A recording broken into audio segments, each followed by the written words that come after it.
Hi, everyone, and welcome to this week's episode of Speaking of Business. I am your host, Pierrette Raymond, and it is my honor to have Sue Hameed here today. Sue, you just went through a very exciting experience from the perspective of accomplishments. I would definitely want to dive into that right away. And I certainly want our audience, our listeners, to know more about you, the services you provide, and of course, your journey of an entrepreneur moving into now running a larger company, a larger business, and what that means. So welcome to the Speaking of Business show. Thank you, Pierrette. Thank you for having me today. So my name's Sue Hameed. I'm a mortgage broker, and I'm co-owner of Platinum Mortgages Ottawa. Mm-hmm. What I do is both residential and commercial financing, and anything from your basic, what we like to call cookie cutter files that are plain and simple, to the most difficult cases where a client has searched for months for financing and unable to achieve it. How are you different from the bank? Because that is a question I think many will have. Traditionally, people go to the bank, they get pre-approved, and that they feel that is their only resource for a mortgage. So how are you different from dealing with their financial institution? So definitely the biggest difference is options. Okay. I'm looking at a range of over 67 lenders and all the different products and offerings that they can give a client. Whereas if you're walking into your bank, you're being sold their particular product that they want to package for you without really giving you any alternatives. Okay. The other option is the banks are lending through what we call a small box. So they have criteria that they have to lend through, guidelines. And if you don't fit in their perfect box, then you get declined basically, and you're not necessarily aware that there's so many other options and so many other lenders that would actually accept your situation. So we dove right into your business. I want to back up a little bit because I want our viewers and listeners to know a little bit more about you too. And I wanted to come back to what it is that you do, the solutions you provide, and your entrepreneurial journey. So tell us a little bit about yourself. What brought you to be a mortgage broker? So it's an interesting story, I would say. I grew up in a family business. And so I grew up as an entrepreneur, I would say, watching my parents, my mom and dad work together, and built a business from basically scratch to a very successful company. And I was actively in the business, running the operational side with my father. And I got pregnant with my son, my first child at the time, in 2010. All right. And what happened was 2 weeks before I was set to give birth, so me and my father were basically both side by side running things, you can say. 2 weeks before I was set to have birth, my father had a major heart attack. Oh, no. He did, yeah. So, and he had it at the office, which was an eye-opener because it definitely came from stress. And I can remember him there looking at me, telling me to calm down because I'm pregnant. I was about to have birth, and he was worried about me, not worried about himself, which is very much the kind of person he's always been. Right. And so when that happened, we were very concerned about his health. He did recover, but we didn't want him jumping back into the business. So I ended up having my son and going to work with a newborn right away. So it was difficult. Yeah. That year was extremely difficult, managing the company and bringing him in every day with me. And he had like a little nursery room set up. So then when I got pregnant with my next child, my daughter, I said, okay, something's got to give because I don't want to raise both of my kids this way.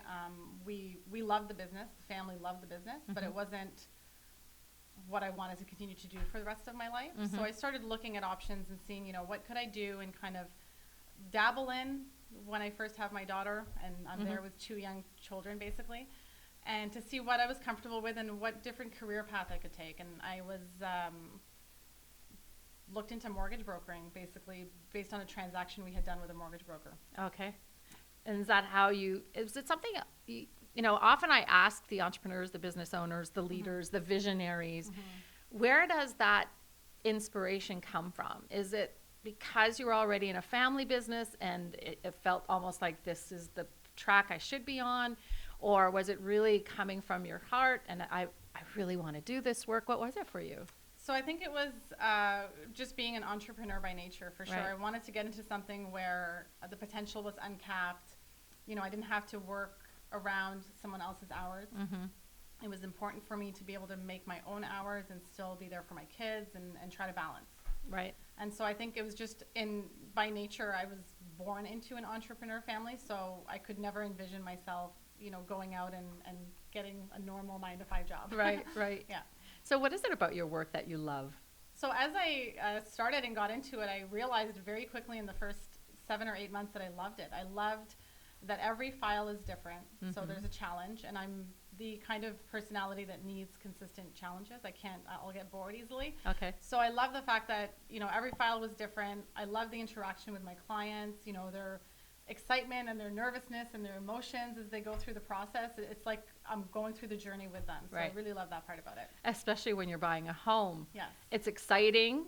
There's fear attached to it. And, my son got married last year, and they went for their first mortgage, buy their first home. And just that experience for them, and I'm sure you've seen it countless times, their first home, first mortgage, there's a lot of fear around it. And even for me as a seasoned home owner, going in and sitting down with someone to do your mortgage is always there's that a little anticipation of, what's coming next. So to have someone on the other side of the table who's like, I got it. I got you. I got it. You're going to be okay. We'll find you what you need, and then it's going to fit for you and in your budget and all those other pieces. Exactly. Lots of reassuring needs to be done. And by nature, I'm a very calm person. So even when, my clients are nervous and they're worked up, and I have a way of just, bringing them back down and relaxing and just knowing that it's all going to work out in the end. So you and I were talking about the COO Alliance that I was spearheading here in Ottawa and Toronto, and it was exciting to sit with you and basically discuss where are you headed with your business. And I said, I want you on my Speaking of Business show because I want our viewers and listeners to hear the process of you started with your father in the office, moved into the role of now being a mortgage broker, and now you're growing a team. So talk to us about that journey, because that's not an easy journey.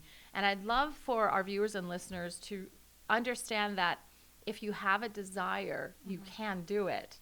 There's going to be challenges along the way, but you can do it. So what was your experience, and what do you want our viewers and listeners to know about your experience that they can take in as a consideration for themselves? Well, it definitely wasn't easy. I mean, nothing that is good comes easy. Right. And getting into the business of mortgage brokering, I had zero experience in the financial industry. So I never worked for a bank. I never worked with any financial institution. And that's really what a lot of people who move into the industry have, that background. And so I remember even the first brokerage that I applied to when I first got licensed rejected me and said, you don't have any banking experience. And so that was kind of like, uh-oh. But luckily I did find a home. I found a brokerage, and I started with them. And really, nothing is easy. I mean, everything's a learning curve. So there's disappointments, there's hurdles. You'll lose clients. Everybody loses a client eventually when you're an entrepreneur. And when you're an entrepreneur and you love what you do, it's difficult not to take that personally. Right? And just learning how to bounce back quickly. And the more headspace you give that occurrence, like if you lose a client, you're losing valuable time where you could be putting it into something great. So learning how to balance that and recover quickly from any hurdles, and always kind of looking forward and looking up. So I was never one to dwell on anything negative. So I don't sit there and, oh no, this happened and poor me and no, it's just, okay, this happened, what's next? I've got to move on. It sounds like you take a lot of the emotion out of it. I try. Yeah, I definitely try. Of course. Yeah. At first you take it, it hits you.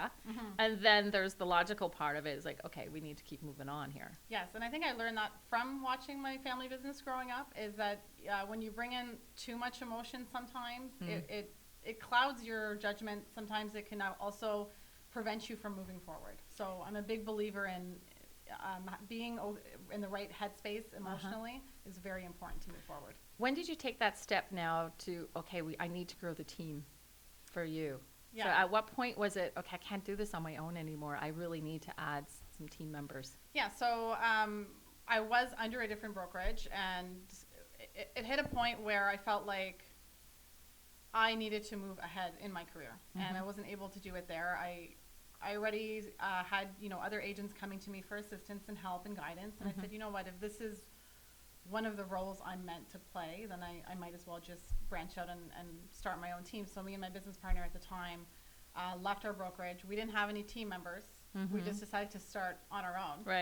And True entrepreneur. Yes, and have organic growth, which was really important. We didn't really want to go out and solicit or chase or make anybody move. We just wanted to kind of lead by example. Okay. And so that was in February of 2017. So it's been 2 years now. Right, great. And we just got started, did the marketing and the branding, which was very important to me. It's always been very important to me on the marketing and branding side. And naturally, we had agents approach us and want to talk to us and realize that it's a good fit. So we've been having some nice organic growth over the last 2 years. So how many members on your team now? So right now, we're just up to 11 members. Wow, that's great. Big growth in 2 years. Yes, and we have 2 admin staff. So okay, great. Yeah, because there's a lot of paperwork in mortgages. There's a ton of paperwork. Page after page after page. Exactly. Yeah. That I think will never go paperless. No, actually, there's some things that are starting. Yeah, electronic signatures, right? Yeah, electronic signatures. Equifax is the credit reporting system. Yeah. They're in the future going to have income reported on the bureau. Okay. So that would mean like your pay stubs are reporting automatically and your deposits into your account. So that would eliminate like a quarter of the paperwork, I would say. Right, Yeah. right. So what has been the most exciting thing in growing your team and growing your business? Most exciting thing. Oh, I'm always excited 24/7, so that's a hard one. I would say seeing our agents excel and increase in their target, hit their targets and hit their volume. So we had an agent last year who, he hit his targets. He increased his business significantly since joining us, and that's just rewarding. They're like my family, so I feel like my family is growing and doing well. It makes me really happy. Tell us about the award you just won. Yeah, so I got a couple, so top 5% across Canada under the network that we're in, Mortgage Alliance. And last year I was also awarded Young Guns through CMP, so the Canadian Mortgage Professionals. And that's right before I turned 35. It was the top 55 brokers across Canada under the age of 35. Okay. So that's one that I hold really close because, across Canada there's thousands and thousands of agents. Well, congratulations. Thank you. That must have been quite the honor. It was. Yeah, I'm always humbled by it and kind of surprised that I just put my head down and work and try to do my best. So it's nice when the results are there. And the recognition is there. Whether, you're not going to seek it, but when someone acknowledges it, it's always great to have your peers, your community acknowledge that. So Absolutely. That's great. Definitely. So what are next steps for you and your business? Where are you headed? So next steps, we're going to continue to grow. We definitely want to see growth. This year, I set out on a mission to focus more on the consumer experience, so the customer experience, and enhance it in any way I could. Because last year I realized as I got busier and busier, we're in a very fast-paced, fast-moving society right now where everybody wants answers right at the second. Yesterday. And I don't blame them because, you can pick up your phone and you can get an answer to anything within seconds. Right. So it was probably by October of last year I started realizing, I said, okay, I have to focus on process and focus on automating certain things so that my clients can get the answers that they want quickly, even though I can't necessarily be on the phone, 24 hours a day. It's not possible. Yeah. So one of the huge things that I just launched was yourvirtualmortgage.com. And that is for instant client bookings. And the clients can select their type of appointment, how they want to see me, so in person or via phone or via video. Okay. And it's just for convenience. So there's no more back and forth. I realized, with a client, we can go back and forth maybe 6 times, and we did probably to book our time for here, right? And that is a lot of time back and forth, and it's frustrating. So I call you, I leave you a message, then you call me back and you leave me a message, and we play phone tag or we play email tag. Yeah. So I came up with a concept in October, and I just hit the ground running. I said I have to get this out and I have to implement it because and it's already only been a couple of weeks, and the clients are responding so well to it because it's so simple. What's the website? It's yourvirtualmortgage.com. Yeah, because we'll put it up on the ticker here. Yeah. So I want to talk to the personal side of the business now. So as a business owner, there's one part of your life which is your business, which you bleed, right? This is your passion. This is what you do. The other side of your life is you personally.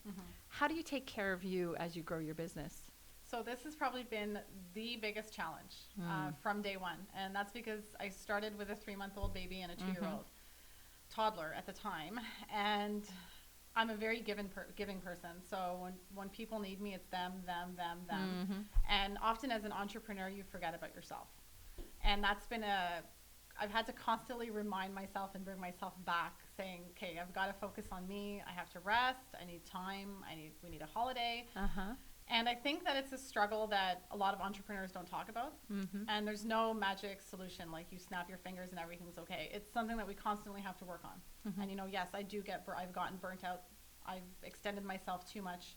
And I always have to recognize it at the time and then pull back and say, okay, I've got to balance my work and my family and my kids, and then, you know, me as well, because if I'm not healthy and I'm not there and present, then I'm not going to do anything good for them, right? Absolutely. And just for our viewers and listeners, I've raised my kids. My kids were 6 and 3. Actually, my son was a baby when I started my first business. I was pregnant for my daughter during that first business. And you have to make yourself a priority. You have to. And, you know, I was looking back because I have a lot of conversations with women business owners. And obviously our kids are our priority. We put them first, and then our family, and then other obligations that are there. And our business is at the top of the list too. And then we fall to the bottom. Exactly. And as I was looking back on my own experience, not that I was perfect at all, but I knew that if I couldn't take time out for us to be a family or for me to have time alone, that our businesses would fail. Exactly. And I'm so glad that we took those times, we took the vacations, because now my kids are grown, and I can look back and say it wasn't all business. Exactly. We raised the kids as entrepreneurs, and the kids got to see that family was just as important as the business. So I want to share that, so that if that resonates with some of our viewers and listeners, that, you know, I've been there, I've done it. Put yourself at the top of the priority list. And you can have both, right? Absolutely, in different ways. Exactly. Sometimes it'll be heavy business, and then you'll catch up with family time. But you get to determine that too. That's the other side of the equation here. I know a lot of people talk about Gary Vaynerchuk and how he's just a workaholic and he doesn't see his kids, but he's okay with that. Yeah. And we all get to decide at what point we want more family time and at what point we want to dedicate more time to our business, as long as we are conscious of our choices and we involve them in the decisions as well. Absolutely. Yeah. And I have an amazing partner who's very supportive. Great. And that helps a lot, because, you know, where if I'm lacking in something at home or with the kids, then he's picking up the slack. And you're right, it's definitely a choice. I mean, I flipped my schedule completely around last year so that I could pick my kids up off the bus every day. Great. And that just means that I'm going into my office at like 7 a.m. But that's okay, because that's my work quiet time. I get a lot accomplished in the first 2 hours. And I get to see them come off the bus every day, and they love it. They're at the age where they really want mom all the time, right? Yeah, I'm sure you remember how it was. Yeah, and I miss that, so enjoy it. I know, yes, the mom every 5 minutes. Yeah, I won't, I'm enjoying it for now. Yeah, there are some moments like, okay, leave me alone. Absolutely, right? Yeah. Exactly. So let's talk one more time about the services you provide. Let's get really clear so our viewers and listeners know they're not all from Ottawa, so they're not all going to pick up the phone to talk to you, although they can probably, so maybe tell us about that. Exactly. And how can you guide them through the process of getting a mortgage? Okay, so I've diversified what I do extensively, because from day one I've never shied away from any difficult deals or any kind of scenarios. I'll take it and I'll do the research and the diligence to figure out how to do the file. So that's why I've done both residential and commercial. Okay. And it's pretty balanced on both ends. And first mortgages, purchases, renewals, refinances, we're seeing it become harder and harder to get approved these days with all the mortgage rules. So this is where a broker really comes in and can properly analyze the situation and the income and the credit and find the solution that fits best for the client. So I'm very analytical and very detailed. And that's one thing that I think I've been like that since I was a child. So I like to kind of take it like a puzzle and analyze all the whole situation for the client and then put it together in a way that will work best for them. And so I really focus on not only the solution at the time, but me and my clients always talk about the long term. So what is the plan in 1 year from now, 2 years from now? I never want to arrange financing for someone and, you know, a year down the road they look back and they're like, oh, that was a mistake. I shouldn't have done that. I never want that to happen to my clients. Right. And so I've dealt with clients with bankruptcies. I've dealt with clients with proposals, helping them get back into the market, helping them get back into home ownership. I've always also do, just a regular deal. So the government salaried employee with perfect credit. What those clients appreciate, because they can get approved anywhere. And that's the reality. The bank can approve them or a broker can approve them. So what I find they appreciate more is the guidance and the education that I'm providing. Right. So giving them the options and letting them make the decision. It's not just one product and here, you're stuck with this. Right. It's more of a discussion about what their needs are and what they would like for the future. And then they feel empowered, because I've talked to too many clients who have been in mortgages that they don't know what the terms were, they didn't know what the rate was, they didn't know anything. And that should never be your scenario. It's the biggest purchase of your life. Right. It's the biggest debt for many people. And especially the cost of housing. Yes, exactly. It's going up there. And Right. so you need to walk away from your mortgage transaction and be completely aware of every detail in there and be empowered by the decision you made. What do you want our viewers, listeners to know about persevering through challenges? Just that, if you have the right mindset and the right mentality, then you can accomplish and get past anything. And I think that is the biggest thing. It's not the challenge or the hurdle that stops us from moving forward. It's actually what's going on in our mind that stops us from moving forward. So, Well, thank you for being here. How can our viewers and listeners get in touch with you? they can visit Your website. They can visit yourvirtualmortgage.com and book an appointment directly. My team website is PlatinumMortgagesOttawa.com, so they can see the team members. They can also book an appointment or apply online there with me. Or they can call me. The information's on the website as well. I always love to chat with my clients, or even anyone who has just simple questions and they just want to get some advice or feedback. I'm happy to chat with them. Excellent. Well, thank you for being here today. Thank you. For future episodes of Speaking of Business, go to speakingofbusinessshow.com. You can catch up with all our past episodes. And at any time, you can reach out to me too at the speakingofbusinessshow.com. Thanks for being here.